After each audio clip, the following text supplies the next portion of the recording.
दोस्तों नमस्कार। स्वागत है आपका हमारे इस यूट्यूब मंच पर। दोस्तों, भाजपा सांसद निशिकांत दुबे प्रधानमंत्री नरेंद्र मोदी को सवालों से ऊपर मानते हैं। वो टेलीविजन इंटरव्यू में और दूसरी जगहों पर यह स्वीकार भी करते हैं कि नरेंद्र मोदी सवालों से ऊपर उठ गए हैं। लेकिन क्या उनकी खुद की भारतीय जनता पार्टी नरेंद्र मोदी के फैसलों को लेकर सहज है? क्या बीजेपी और संघ के अंदर नरेंद्र मोदी सवालों से ऊपर है, इसको लेकर सहमति बन गई है? और 2026 की शुरुआत में ही या 2025 के अंत में ही कहें तो जिस प्रकार का फैसला नरेंद्र मोदी ने लिया, क्या नरेंद्र मोदी का वो बिहार फैसला या बिहारी फैसला भारतीय जनता पार्टी पर भारी पड़ता जा रहा है? अंदर खाने की खबर यही है कि भारतीय जनता पार्टी के अंदर एक इस तरह की तूफान के पहले की शांति है जो कभी भी ज्वालामुखी का स्वरूप ले सकती है, राजनीतिक ज्वालामुखी का स्वरूप। और प्रधानमंत्री नरेंद्र मोदी के कई अपने उनका साथ छोड़ते नजर आ सकते हैं, बल्कि नजर आ भी रहे हैं। तो आखिर वो कौन सा फैसला है प्रधानमंत्री नरेंद्र मोदी का जो पिछले 12 सालों से, जब से नरेंद्र मोदी दिल्ली की सत्ता पर काबिज हुए तब से लेकर आज तक भारतीय जनता पार्टी के अंदर कार्यकर्ताओं के बीच जो धीरे धीरे सत्ता के सामने आदेश पालक की भूमिका में खुद को देखने की परिस्थितियों से बीजेपी के वर्कर दो चार हो रहे थे, अब वो परिस्थितियां खुलकर जवाब देने की परिस्थिति को पैदा तो नहीं कर रही है। भारतीय जनता पार्टी को कहा जाता था party with the difference, Hindi में कहें तो चाल चरित्र और चेहरे की पार्टी। लेकिन भारतीय जनता पार्टी का चाल चरित्र और चेहरा पिछले कुछ सालों से देखें तो साफ दिख रहा था कि बीजेपी के अंदर एक गुजरात लॉबी है जो पूरी बीजेपी के मास्टर की तरह, यूं कहें कि एक हेडमास्टर या वाइस चांसलर की तरह बीजेपी को चला रही है और बाकी पूरी बीजेपी उस कथित गुजरात लॉबी के सामने नतमस्तक है। लेकिन क्या बीजेपी के और नरेंद्र मोदी के बिहार या बिहारी फैसले को लेकर भारतीय जनता पार्टी के अंदर भी हलचल मच गई है? बीजेपी के अंदरूनी सूत्रों से जो खबर आ रही है वो खबर तो इसी तरफ इशारा कर रही है। पिछले 12 सालों के दरमियान आप देखें, चाहे नोटबंदी रही हो या जीएसटी का फैसला जिसे राहुल गांधी गब्बर सिंह टैक्स भी कहते हैं वो फैसला रहा हो, चाहे किसी राज्य में मुख्यमंत्री समेत पूरी कैबिनेट को एक साथ एक झटके में रिटायर करने का फैसला, पर्ची से मुख्यमंत्री बनाने का फैसला, खुद को सत्ता के शीर्ष पर बैठे हुए एक ऐसे व्यक्ति के तौर पर देखना जहां कहीं ना कहीं देश के दूसरे राज्य के या यहां तक कि गुजरात के अंदर भी संघ और भाजपा से वर्षों से जुड़े हुए खून पसीना बहाने वाले कार्यकर्ताओं की जो भूमिका थी वो कहीं ना कहीं पार्टी के अंदर साहब और गुलाम जैसी जो बनती जा रही थी, अब वो साहब और गुलाम जैसी परिस्थितियों से दो चार हो चुका तबका जवाबी कार्रवाई की तैयारी तो नहीं कर रहा। सारे फैसले एक तरफ और इन सभी फैसलों से इतर एक दूसरा फैसला जिसने पूरे बीजेपी के अंदर हलचल मचा दी, वो फैसला था नितिन नवीन को कार्यकारी अध्यक्ष बनाया जाना और कार्यकारी अध्यक्ष के बाद उन्हें उनकी पूर्णकालिक अध्यक्ष के रूप में विगत जनवरी महीने में ताजपोशी कर दिया जाना। अब प्रधानमंत्री नरेंद्र मोदी तो वो कहते हैं कि नितिन नवीन उनके भी बॉस हैं, लेकिन क्या प्रधानमंत्री नरेंद्र मोदी जिन्हें बॉस कहते हैं, क्या पूरी भारतीय जनता पार्टी नितिन नवीन को बॉस मानने के लिए तैयार है? व्यक्तिगत तौर पर जितना मैं नितिन नवीन के बारे में जानता हूं या जितना मैंने जानने की कोशिश की है या लोगों से जानकारी पता चली है, उससे एक बात तो साफ दिखती है कि नितिन नवीन एक बेहद सभ्य, सुशील और सज्जन व्यक्ति है। लेकिन नितिन नवीन का सज्जन होना और नितिन नवीन का पार्टी के वरिष्ठता क्रम में ऊपर आना, दोनों दो बातें हैं। राजनीति में बहुत सारे लोग सज्जन होते हैं, लेकिन क्या सज्जनता पार्टी के शीर्ष पद पर ले जाने के लिए एक जरूरी तत्व है? जरूरी तत्व तो है, लेकिन क्या सबसे जरूरी वही है? कई सारे ऐसे सवाल बीजेपी के अंदर अभी चल रहे हैं जिससे साफ दिखाई देता है कि एक पीढ़ी जो भारतीय जनता पार्टी की शीर्षस्थ पीढ़ी है और उस पीढ़ी में कहें तो ताकत दिखाने के नाम पर नरेंद्र मोदी और अमित शाह आते हैं, वहीं ताकत से ओझल होकर और नेपथ्य और ताकत के बीच में खड़ी जो पीढ़ी है उसमें नितिन गडकरी, राजनाथ सिंह, जेपी नड्डा जैसों की गिनती होती है। बहुत सारे लोग तो कब फ्रंट पर रहे और कब नेपथ्य में चले गए उनकी गिनती छोड़ दीजिए। लेकिन एक बीजेपी के अंदर उसके बाद वाली पीढ़ी भी है और उस पीढ़ी को यह भरोसा था कि कहीं ना कहीं कमान अब उस पीढ़ी के हाथ में जाएगी। लेकिन नितिन नवीन गार्ड ने नरेंद्र मोदी के बाद वाली जो पीढ़ी बीजेपी में है, उस पीढ़ी को एक झटके में मार्गदर्शक मंडल के लायक बना दिया। मोदी, राजनाथ, गडकरी, अमित शाह, शिवराज सिंह चौहान या वसुंधरा राजे वाली पीढ़ी के बाद की पीढ़ी को यदि बीजेपी में देखें तो किसकी गिनती होती है? दरअसल उस पीढ़ी के बाद वाली पीढ़ी में बीजेपी में गिनती होती है योगी आदित्यनाथ, उस पीढ़ी में गिनती होती है देवेंद्र फडणवीस, उस पीढ़ी में गिनती होती है विनोद तावड़े, उसी पीढ़ी में बीजेपी के अंदर गिनती होती है धर्मेंद्र प्रधान और भूपेंद्र यादव। तो क्या ये पूरी पीढ़ी एक झटके में मार्गदर्शक मंडल में चली गई है? और इसी तरह के कुछ दूसरे नेता भी हैं और उन सबकी गिनती करें तो यह आंकड़ा शीर्षस्थ स्तर पर कम से कम 1.5-2 दर्जन तक पहुंच जाएगा। लेकिन क्या इन 1.5-2 दर्जन लोगों में से कोई भी इतना काबिल नहीं था कि नरेंद्र मोदी के बाद की पीढ़ी के नेता को नरेंद्र मोदी और अमित शाह की जोड़ी, या यूं कहें कि नरेंद्र मोदी ही कमान सौंपने के लायक समझ सके? याद कीजिए अटल आडवाणी का दौर। अटल आडवाणी के दौर में जब अगली पीढ़ी को भारतीय जनता पार्टी की सांगठनिक कमान सौंपी गई तो सबसे पहला जिक्र हुआ वेंकैया नायडू का, फिर जिक्र आया राजनाथ सिंह का, फिर आया नितिन गडकरी का दौर।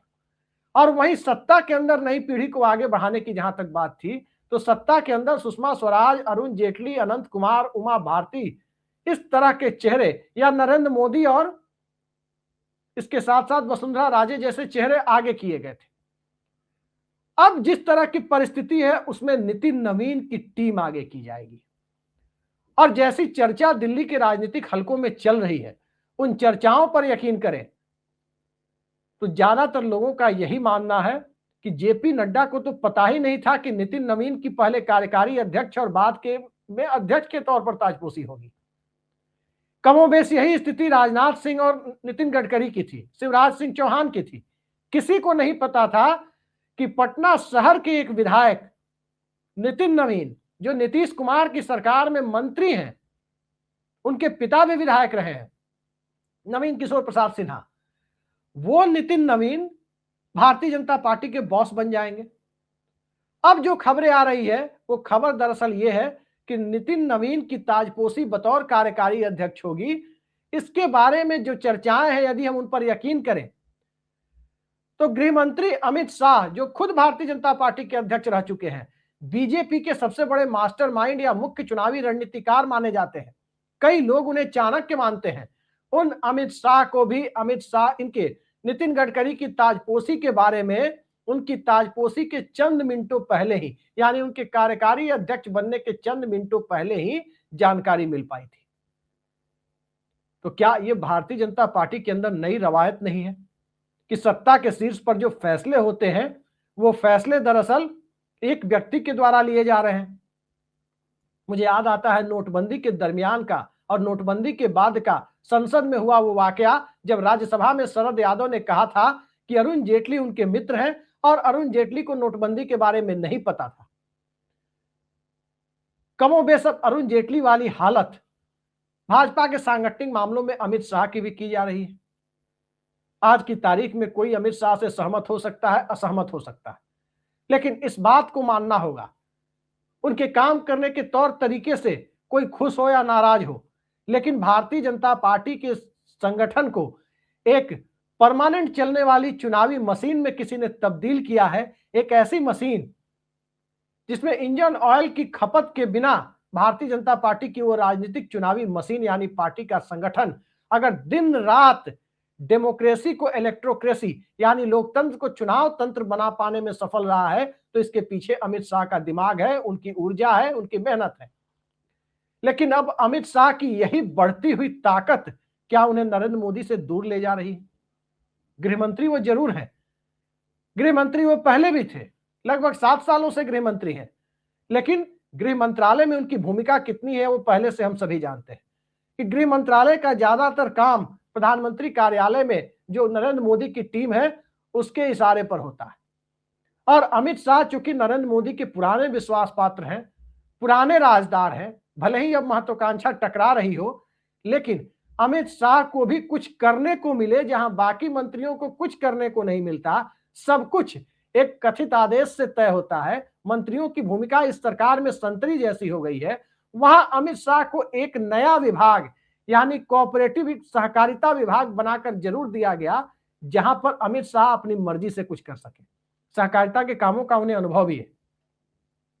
लेकिन गृह मंत्रालय और सहकारिता मंत्रालय चलाने वाले अमित शाह के पास खुद से काम करने के लिए सहकारिता ही बचे, तो अमित शाह को भी एहसास हो चला था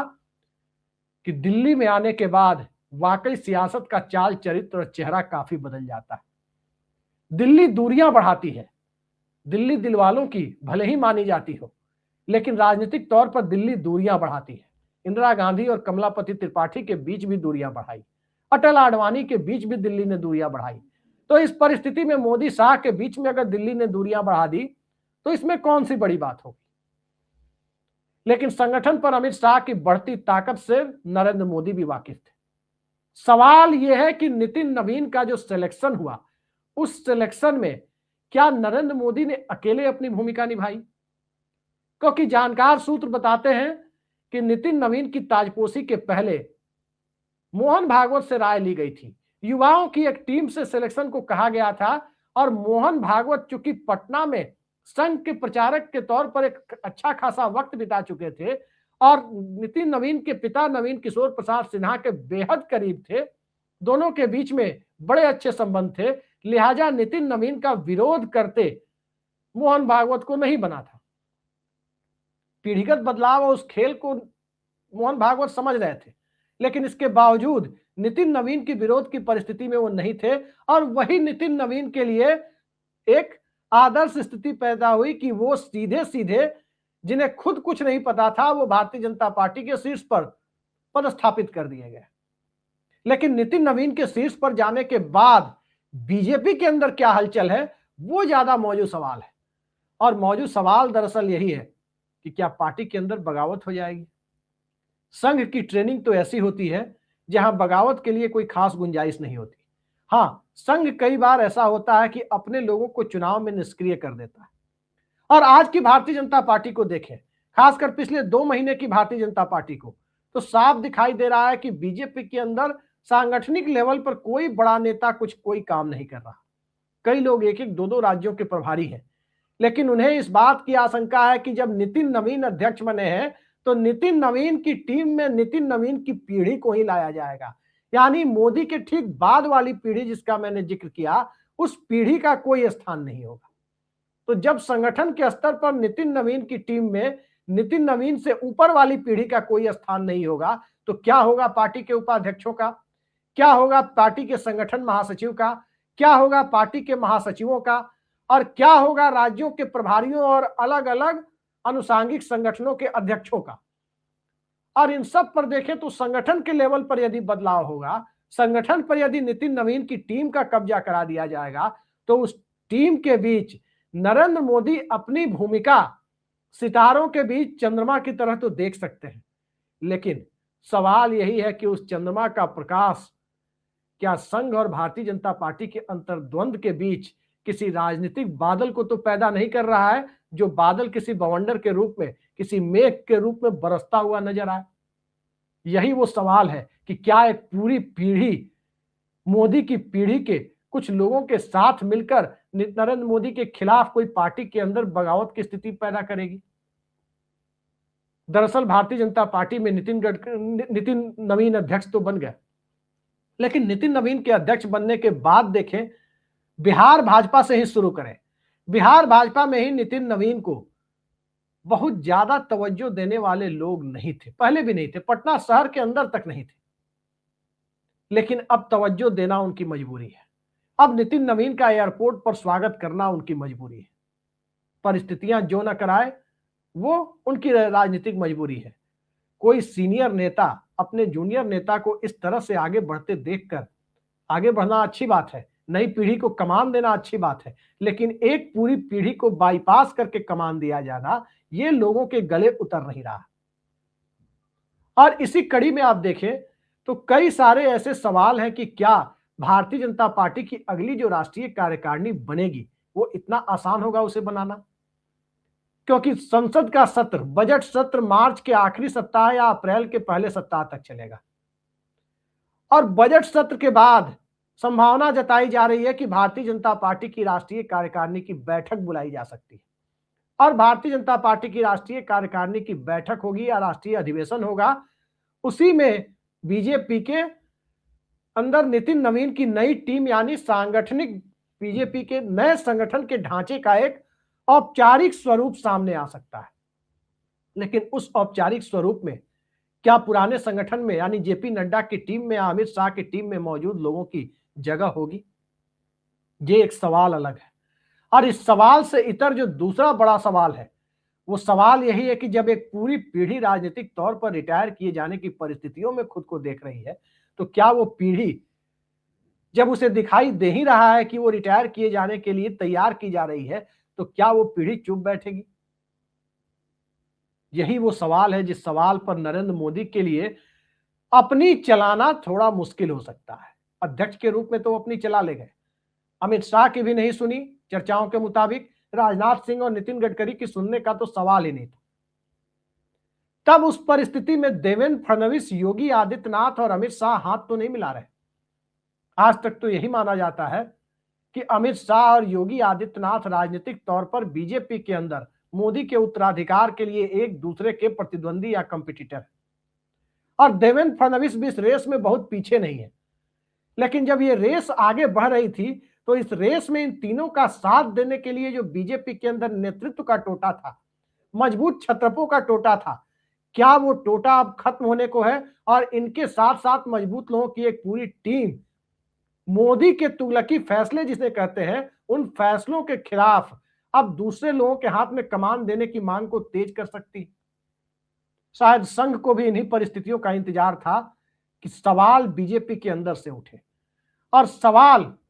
बीजेपी के अंदर से उठे तो व्यक्ति के तौर पर नहीं बल्कि एक पीढ़ीगत बदलाव के सवाल के साथ जुड़कर उठे, जिसमें नरेंद्र मोदी के लिए कम से कम अपना राजनीतिक बचाव करने की परिस्थितियां सीमित हो जाए। वो परिस्थिति अब ऐसा लगता है कि करीब आ गई है और जब वो परिस्थिति करीब आ गई है तो मोटे तौर पर हम यही कह सकते हैं कि नरेंद्र मोदी का वो बिहारी कार्ड या बिहार कार्ड खुद नरेंद्र मोदी और भारतीय जनता पार्टी के अंदर कई तरह की असहज परिस्थितियों को पैदा कर रहा है, जिस असहज परिस्थितियों से उत्पन्न सवाल का जवाब देना अब बीजेपी के अंदर नेतृत्व को भी, संघ को भी, कार्यकर्ताओं को भी मुश्किल होता जा रहा है। और मुश्किल इस रूप में हो रहा है क्योंकि कार्यकर्ताओं को तो पहले से इस बात की निराशा है कि मेहनत करेंगे वो, दरी बिछाएंगे वो, दिन रात गली गली घूमकर सदस्य बनाएंगे वो, और मंत्री बनाने के लिए या तो कांग्रेस से आया हुआ या जनता दल से आया हुआ कोई व्यक्ति मंत्री बनेगा या मुख्यमंत्री बनेगा, या फिर कोई रिटायर्ड ब्यूरोक्रेट सीधे सीधे, भले ही किसी फाइल में उसका नाम आ रहा हो, वो सीधे मंत्री पहले बनाया जाएगा, 2-2, 3-3 मंत्रालय लेकर बैठेगा और कार्यकर्ता सिर्फ दरी बिछाते रह जाएंगे। नरेंद्र मोदी खुद को भारतीय जनता पार्टी के कार्यकर्ता कहते हैं और ये बात बिल्कुल सही है कि नितिन नवीन जैसे सभ्यशालीन और सज्जन व्यक्ति का चुनाव उन्होंने अध्यक्ष के तौर पर किया है, लेकिन नितिन नवीन की सांगठनिक क्षमता सवालों के घेरे में तो है ही, नितिन नवीन की वरिष्ठ नेताओं को साध कर चलने की जो परिस्थितियां हैं वो भी अब कसौटी पर होंगी। नितिन नवीन को हमारी शुभकामनाएं हैं।